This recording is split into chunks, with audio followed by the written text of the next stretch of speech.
Before Nirvana stormed MTV and the alt-rock boom detonated, the Pixies forecasted the future of rock. Their 1988 debut, Surfer Rosa, introduced the world to the Boston band's genre-defying style, melodic, psychedelic guitar pop with wild dynamic shifts. But it was the release of Doolittle the following year that truly put them on the map as rock's weirdest and most revelatory new band. In the process, it kickstarted a movement that would redefine the genre.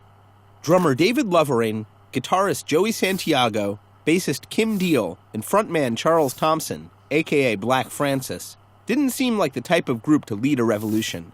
A foursome of unassuming eccentrics with extraordinary talent blazed the trail for indie rock's future with 6 eclectic albums that veered from congenial guitar pop to atonal noise that would reshape modern rock. For all its bizarre artsy structure, Doolittle is considerably more accessible than Surfer Rosa.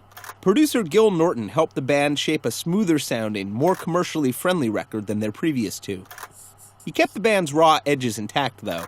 They recorded every song on Doolittle in a day, and Hey was recorded completely live except for Kim Deal's backing vocal.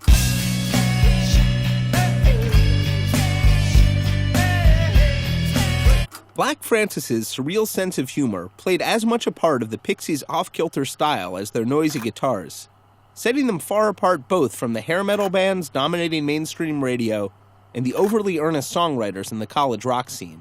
Steering clear of pop sentimentality, his lyrics drew inspiration from eccentric sources like Luis Buñuel and Salvador Dali's 1929 film Un Chien Andalou, which provided the disturbing image of an eyeball and a razor blade that inspired Doolittle's opener, Debaser.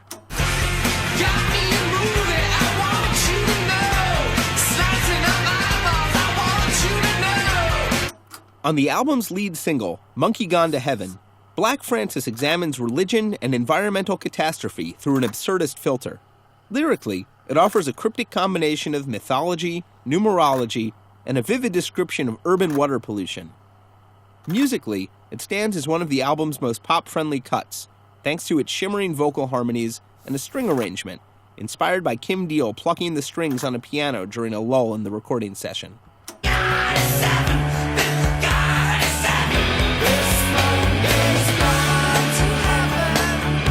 Wave of Mutilation continues the album's aquatic theme, with an ecstatic pop arrangement paired with macabre lyrics. Inspired by a story Francis read about Japanese businessmen committing suicide following work failures, the song critiques capitalist expectations, while also showcasing Santiago's skills as a surf rock-inspired soloist.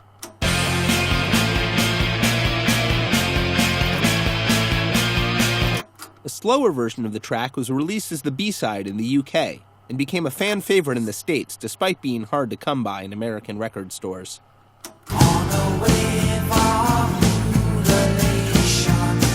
While Gil Norton embraced the Pixies' strangeness, he also encouraged the band's pop instincts. Black Francis had written Here Comes Your Man when he was a teenager, but it didn't make its way onto a Pixies record until Norton convinced him, in part by having the rest of the band record the backing track while he was out of the studio. While the group remained ambivalent about the song, listeners embraced it, sending it to number 3 on the Billboard's Modern Rock Tracks chart and landing its video on MTV.